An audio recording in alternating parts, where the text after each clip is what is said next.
ప్రార్థించుకుందామండి. ప్రార్థన. మహాపరిశుద్ధుడ నా దయగల మా తండ్రి యేసయ్య రక్షక దేవ వందనములు స్తుతులు స్తోత్రములు. ఇదిగో తండ్రి క్రొత్త మద్యముతో నింపి ఉన్నట్లుగా ప్రభువా నైనా మేము మీ యొక్క వాక్యముతో ప్రార్థనతో నీ శక్తితో నీ ఆత్మ కార్యములతో నీ దైవ శక్తితో మేము నింపబడినట్లుగా మమ్మల్ని ముందుకు నడిపించమని అడుగుతున్నాం.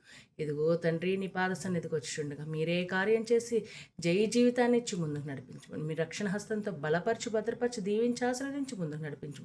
ఈరోజు మేము చేస్తే ప్రతి ఒక్క కార్యంలో కూడా మాకు విజయాన్ని దయచేసి ముందుకు నడిపించమని నీ రక్షణ హస్తంతో నింపమని చేస్తున్న ఆరాధనలో దైవజనుల్లో సంఘాల్లో సహవాసాల్లో కుటుంబాల్లో సమాధానమును షాలోం నింపమని ప్రభువా ప్రతి ఒక్కరి ఎదుట మీ యొక్క అద్భుతాలు ఆశ్చర్యకార్యాల నుంచే నింపి ప్రభువా మమ్మల్ని ముందుకు తీసుకెళ్ళమని మీ సైనికులుగా మమ్మల్ని వాడుకోమని నీ యొక్క రక్షణ హస్తంతో ఆయన మమ్మల్ని బలపరచమని భద్రపరిచి దీవించి ఆశీర్వదించమని యేసుక్రీస్తు నామంలో అడిగి వేడుకొని బ్రతిమలాడి పొందుకొంచున్నాం నా తండ్రి. Amen amen amen.